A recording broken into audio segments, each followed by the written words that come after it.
医疗行业了解越多，就越触目惊心啊！我们来听听一位医疗器械从业人员的发声。他天天和医院各色人员摸爬滚打在一块儿，了解很多医生不能说、不敢说的真相。不知道这些阳光下的黑暗何时能得到彻底改变啊！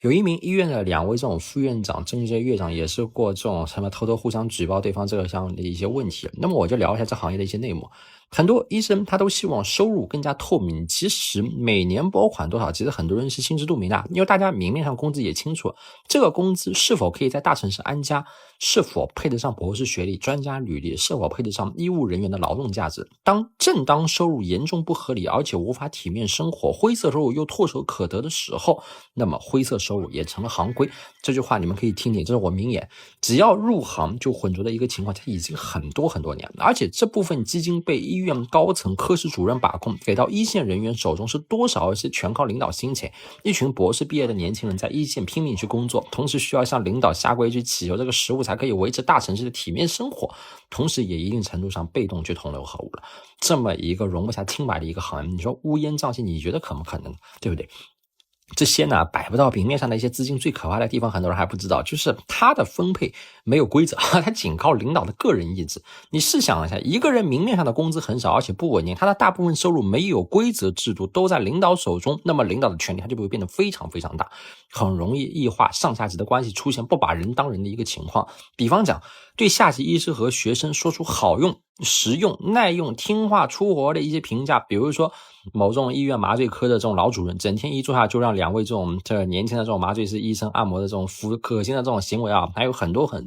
那我就跟大家讲讲，为什么有的一些医师他去抵制一些医保限费和一些国产的一些药物器械。你当然一刀切的医保限费的弊端和国产药物的质量问题显而易见，你也给了他们说嘴的理由。其实还有更多的原因他们并没有讨论，其实就是关于灰色收入这个部分。临床上出现的所有的药物和企业都有药单，国外国产都有，同类产品有的一些回扣少，有的一些回扣又多，因为利益的一些关系，大家都趋向于使用回扣多的，这是人性，质量还是第二去考虑的，除非患者你说眼看就有一些生命威胁的一些情况下，你们说是不是？我们讲2个典型的一个例子，你们就懂了。很多中成药注射剂的回扣高达 60%， 没有医保限费的时候，一些医师给患者打大量的一些不明成分的中成药，打完说很多一些患者面色红润，有一些有良心的医师不给患者用额外的一些药，一些患者都不肯，强烈要求跟隔壁床一样补气，有一些术后的患者甚至这种补液量多到说出现这种轻微的心衰。在医保限费和国产器械出现之前，假如说有一种国外的一些器械售价是6000，那么回扣高达2000多，但是国产的总价格才500，也有回扣的，不好用的是另外一回事。通过这2个例子，大家应该就可以说能懂很多一些事情了吧，也就明白说为什么就不愿意在自己的医院去做手术去做飞刀了，因为心内科的一些主任终于放心给组织去做介入了。你也能明白所谓的时代红利是什么意思。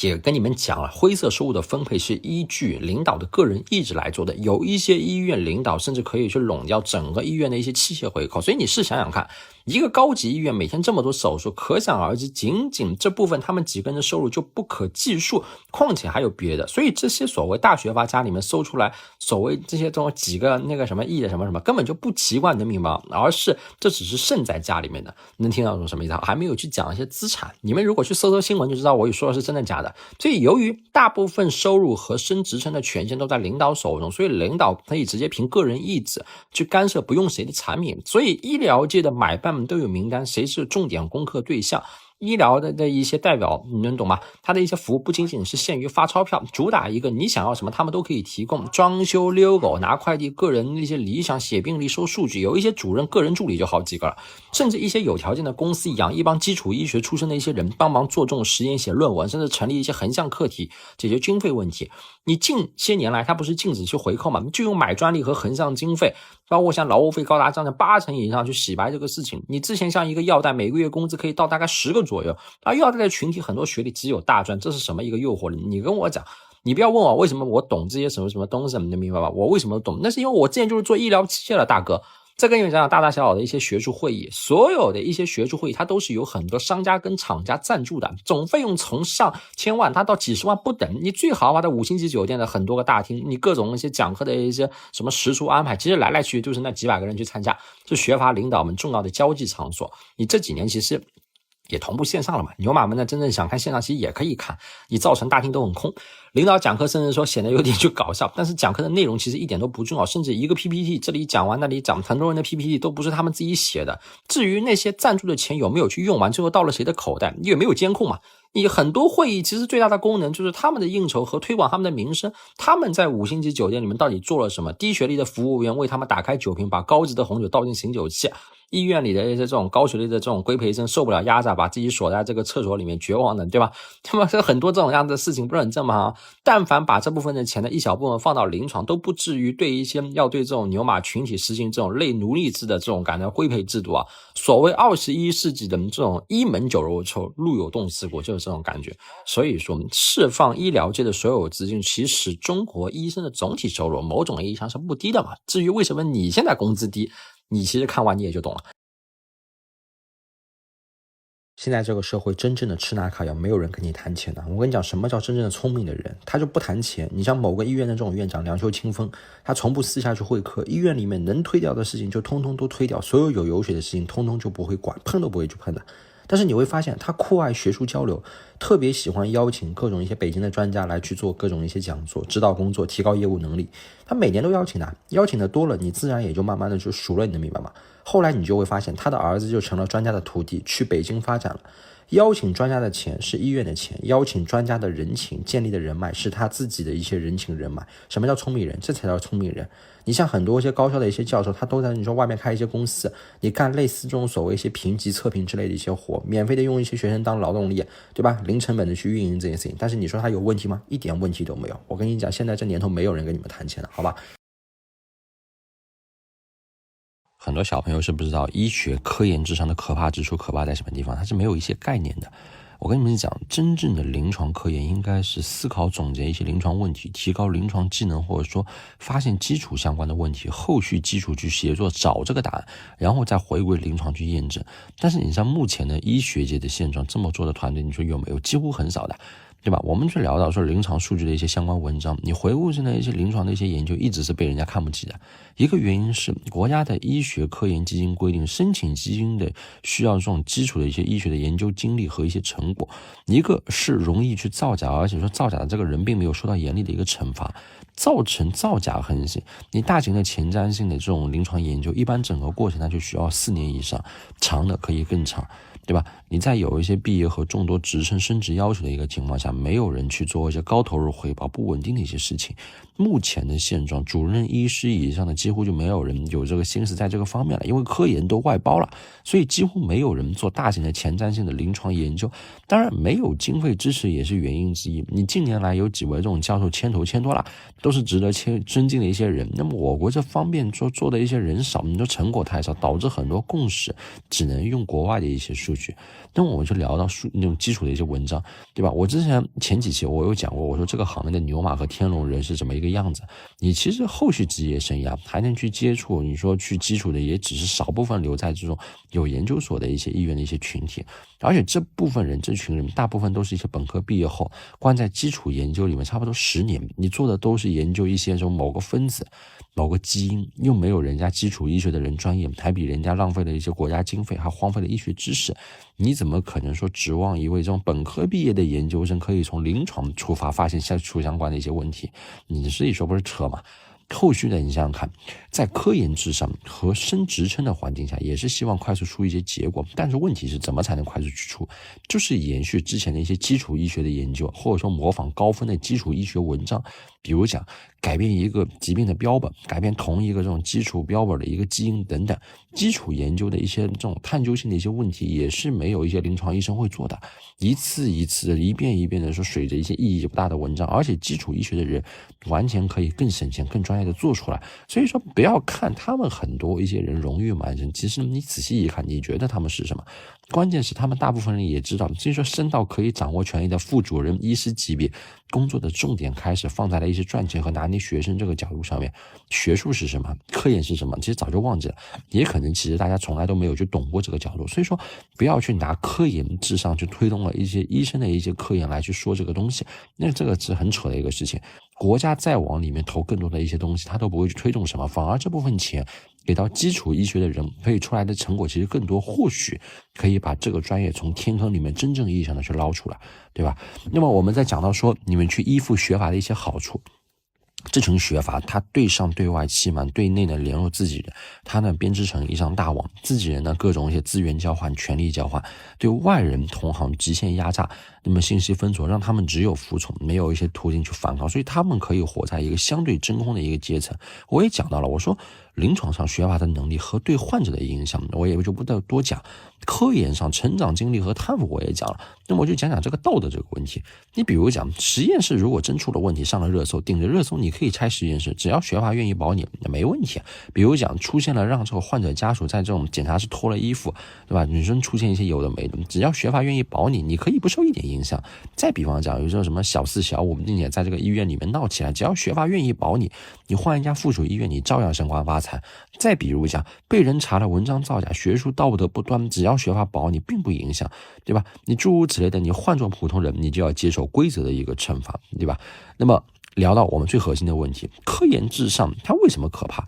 对吧？我基本上也其实可以去回答这个问题。为什么医疗投入越来越高，医疗的环境却越来越差，医患矛盾越来越尖锐，包括资源越来越不平衡？为什么？你们想过吗？一线的一些干活的人但是很少，你说医师但是总会出现一些各种一些有的没的一些问题啊，你想过这些问题是什么？其实你基本上可以回答很多一些患者，你到今天为止为什么一些医疗的一些费用这么高？其实真正针对这种全民医疗包括医疗这个行当，我们作为一个以前医疗器械的一个前从业者，包括我现在做一级市场嘛，我仅仅也是跟一些老百姓去科普，民众有权利知道自己的健康都在怎么样的一群人的手里，有时候不懂为什么民众没有发现问题，为什么大家会觉得一个人可以管理一个大型医院的同时，可以用最先进的一些技术去治疗很多患者，做出很多最前沿的基础医学的一些成果，指导很多一些硕士博士生，甚至到了80-90岁还能在台上用最先进的器械做出质量超高的手术。他是学医的，不是修仙的，怎么可能打破时间和空间的一些限制呢？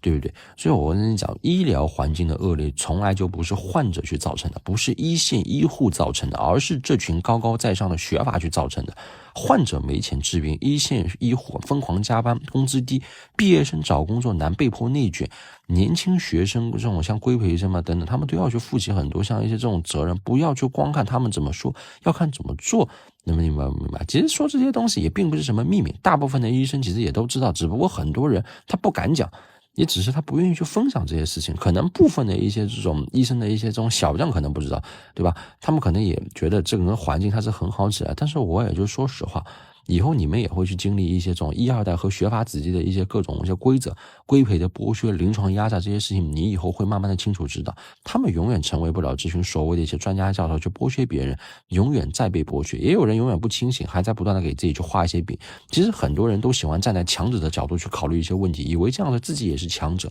但是忘了这个世界的大部分人，包括他自己都是弱者。怎么样才能改变现状？你说呢？优质的公立医院内部已经形成了一个错综复杂的利益网，医生在这个层面往往是最脆弱的，因为很简单，要么加入，要么被压榨，不可能反抗。医疗成本不断增加的一个趋势和这个医疗总支出相对不变的一个矛盾，在根本上就决定了当下这个体系的一个不可持续性。我就跟你们讲就懂了。你像公立医院的很多一些情况，其实相较这种私立医院是更严重的，然而偏偏提供的服务却是高质低价的，你甚至卷得很多私立医院难以去生存。一个效率低的企业可以去卷的一个效率高的企业难以去生存，这本质上就是一个经济学的奇迹，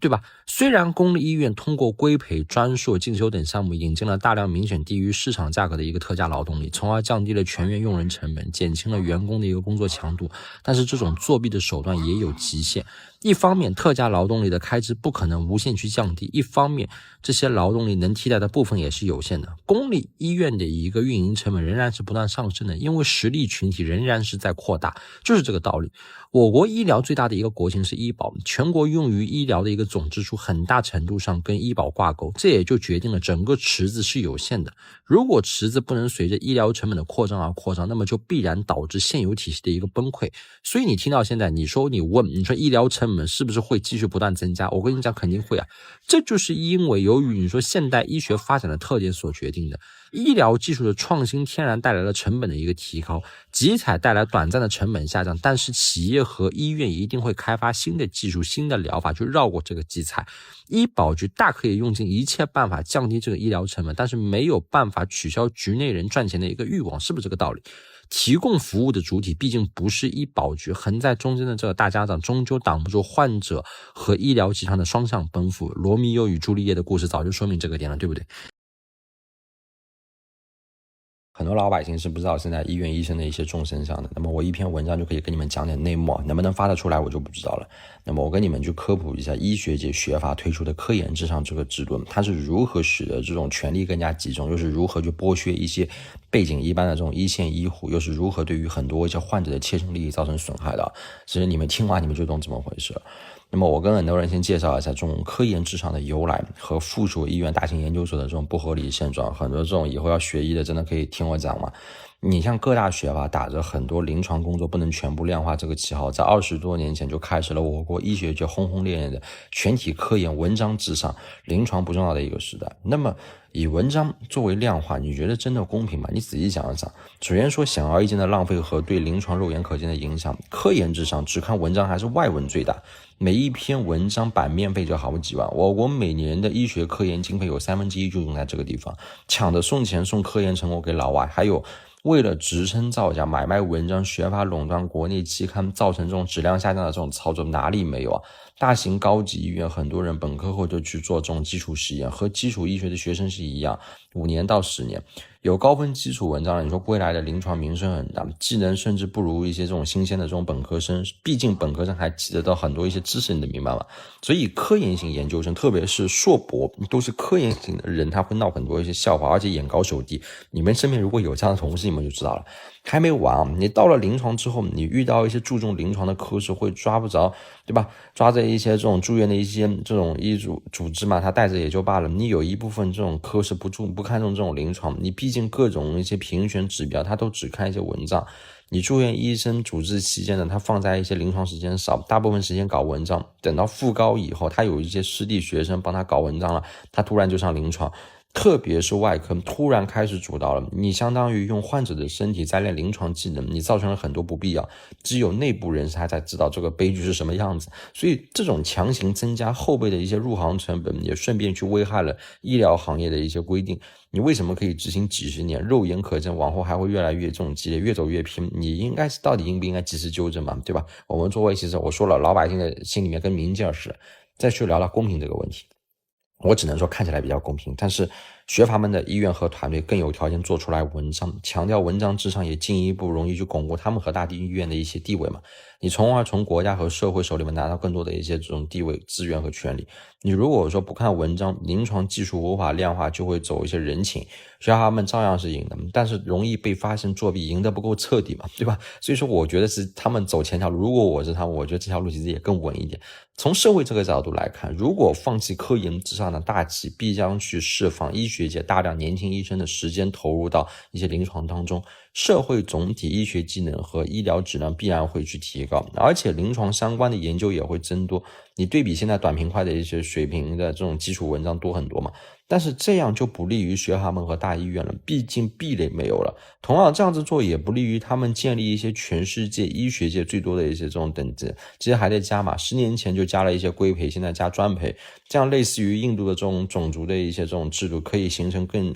被压榨的这种驱动嘛。你同时这样子做更不利于他们的一些二代和门徒去走一些捷径，也不利于显示他们尊贵的身份了嘛。其实我一直跟大家很多人讲，我以前视频都说过，我其实不只是像学法和很多一些行业，其实你像医生这个行业其实也是一样的，都是门徒制。你根据什么去评选职称，对吧？是否有没有必要就是说安排越来越多的等级？对，是否可以学一些这种欧美只有这种这种住院医和这种主治2个等级如何去打破目前的一些困境，我们先不做讨论。那么我们就讲讲现在大型的一些附属医院的一些研究所的一些乱象，我们去讲讲这种科普，很多人可以听一下。你像现在很多大型医院里面研究所，它非常非常烧钱，也是各大学校们的一些自留地。但是在目前的医保控费、医疗环境因为资金不足越来越恶劣的情况下，任由它持续无厘头的运行甚至扩张，非常浪费一些很多国家的资源，而且显得非常的滑稽吧。你像医疗的资金，它都是说真的血去流出来的，每一分都应该用在花人上，这是不是句实话？你说医疗的资金，它不像别的，我们是自己行业这个钱，它真的是血流出来的。首先，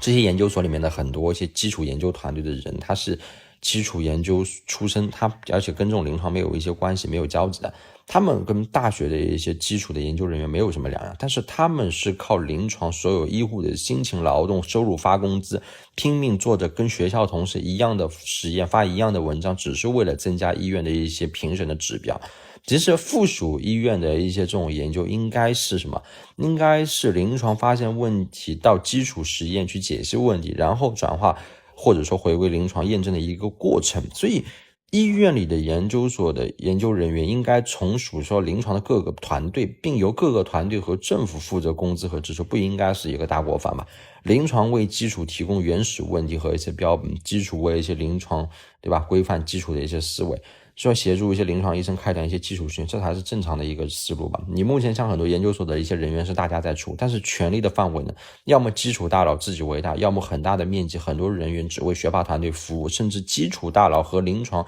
学霸团队进行一个利益互换，这是最大的不公平。相当于全员的医护人员的劳动给整个研究所发了工资，但是成果跟普通人没多大的关系，只是供养出几篇这种基础文章，参与一些这种医院的评审，这个评审本身就不合理。还有集体供养1-2个这种学霸的一些团队，没有全市的科室，甚至连一张实验桌都没有。一般的你说医院的这种研究所资源都很紧张，还要外面去找外面的合作，好不好？那么我再跟大家讲一讲现在很多一些医院和各种医学生以及这种医生的一些众生相是什么。其实我们国家拥有全世界最多的一些医生的一些分级，你像本科阶段、硕士阶段，或者说规培阶段、博士阶段、博后阶段，参加一些规培，如果说硕士没有规培，你说住院医阶段，包括主治阶段、副主任医师阶段、主任医师阶段，包括说评这个教师的一个阶段，附属医院里面嘛，每一个这种阶段都要求文章，都有时间限制。当然说有一些这种临床的要求，但是可以去水耍手段嘛。每一个阶段的科研成果达标后，进入下一个阶段，上一个阶段的科研成果归零，下面就是我们分别跟大家讲讲没背景的一些牛马人群和有背景的天龙人的人群，我对他们就做一下介绍。比如讲牛马 A 同学，本科毕业，他不考研，社会规培3年，有多这种剥削自行的，你可以自己去查一查。你进入这种基层的这种医院里面，开始住院医，不断的去写一些临床相关的一些文章。由于他们一般没有经过是说所谓的科研训练，文章一般都是买的啊，或者说他们自己造假。这部分人群几乎就不会，也不可能说可能出这种高质量的文章。但是发文章除了版面费，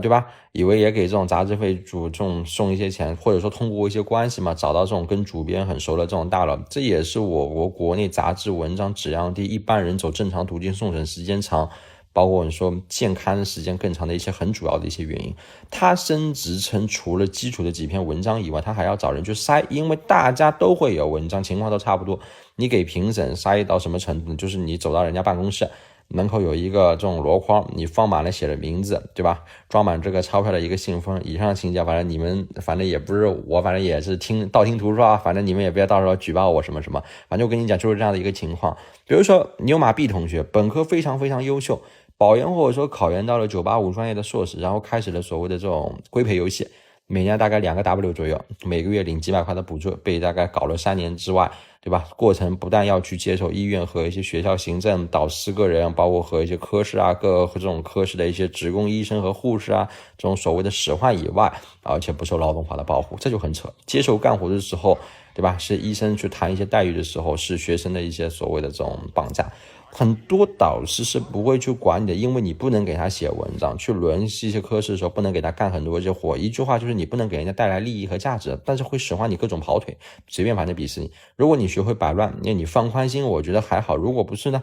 那么我们讲到牛马这位 C 同学，本科也非常优秀，保研或者说考研到了985的科研型硕士，他也不是学霸团队，然后开始3年的实验室生涯，大部分情况就是低配版的这种基础的医学研究生。那为什么叫低配？因为基础医学的研究生他有一个成熟的团队带着，有靠基础医学去吃饭的导师，但是问题是这个人没有，你的导师只是靠基础医学出来几篇这种文章升职称，其实可以有能力去招一些这种科研型研究生，去证明导师还是有点钱的。实验室也有它的一个角落，可能在大的实验室很多人做实验的一些环境非常恶劣，导师无论是不是科研出身，对吧，这不是说会让别的人去带你，如果他是临床的一些副主任医师，大部分去做手术去做一些应酬什么的，没有时间放在科研上，基本也不会带你，但是会定期的骂你。你本科毕业懵懵懂懂的被一些同样本科毕业就开始做实验的师兄师姐带着，做着某个你都不知道去做什么的什么基因蛋白干细胞什么乱七八糟，如果说一切顺利还 OK， 然后你用一点经费没有想要的一些结果，基础的导师自己想象一个结果或者模仿一篇高分的文章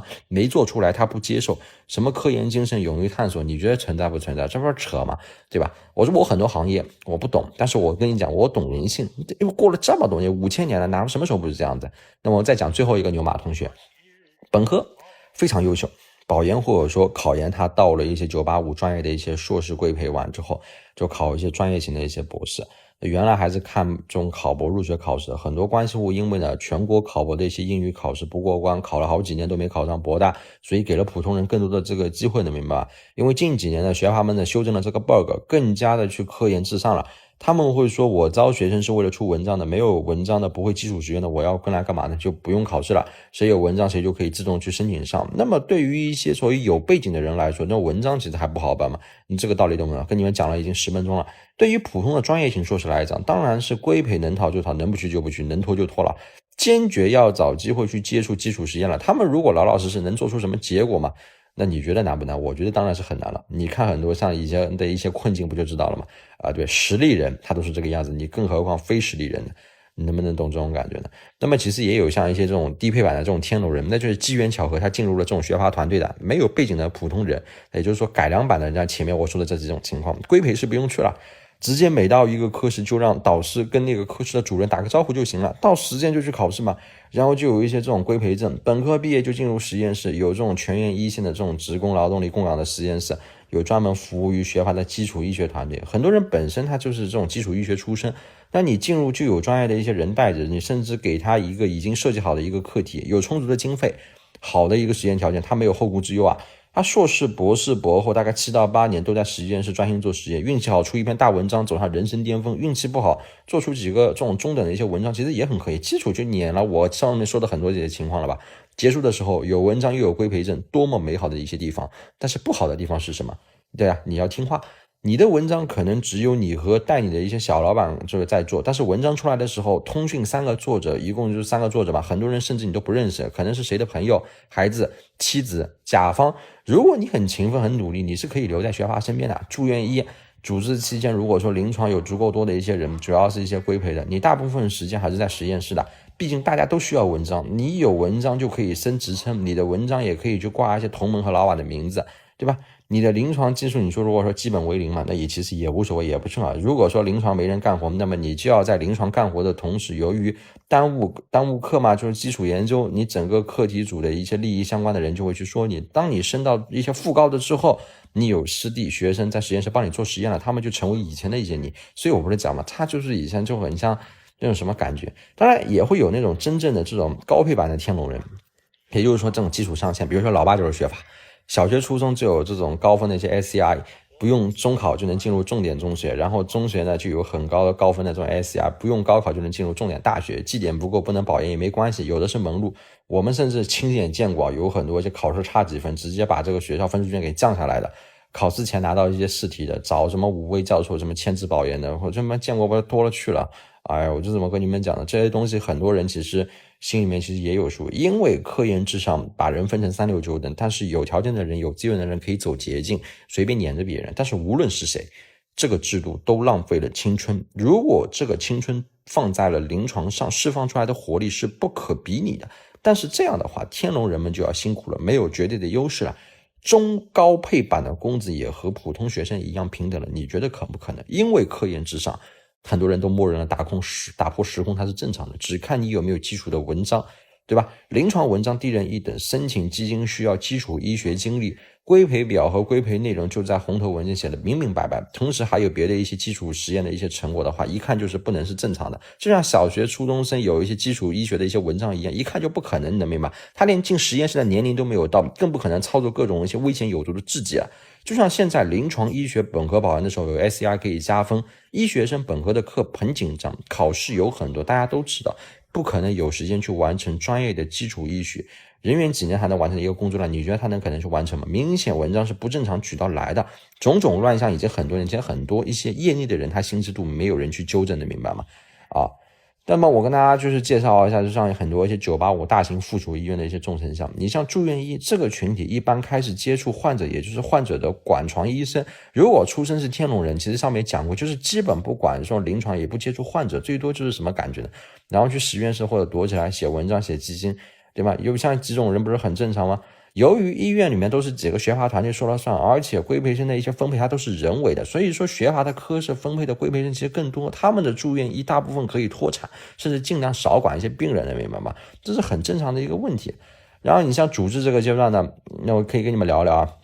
其实也是这个样子的。这个阶段呢，就是不管床了，但是主治可以开始管理上面说的一些这种规培生，主治面临着升副主任医生的一些这种压力，照样呢是有着这种严重的这种科研要求的，有的医院甚至非常高。如果一个基础医学的人他来看都觉得说自己一些专职或者做科研都做不到，很大一部分有条件的一些主治跟上面介绍的一些入职后的一些住院医一样，千方百计拓展才有可能去完成，否则就是各种一些造假，不限于给钱别人去写一些基金，把基金承包给别人做，或者蹭别人的文章的署名啊，都有可能的。如果文章和基金不达标，你就是需要完成一系列的这种政治任务，就是下乡啊，援助一些边缘地区等等。在临床对下要压榨一些住院医，你说试图去 PUA 住院医，或者说如果住院医呢罢工或者出事，第一时间领导就会去找到你。OK， 特别是近几年的一些规培生住院医，他不好忽悠了，他们干不了不干的一些事情都归你了，对上就是对一些副主任或者医师和主任医生负责，当然他们也会有一定的这种收入会分给你嘛，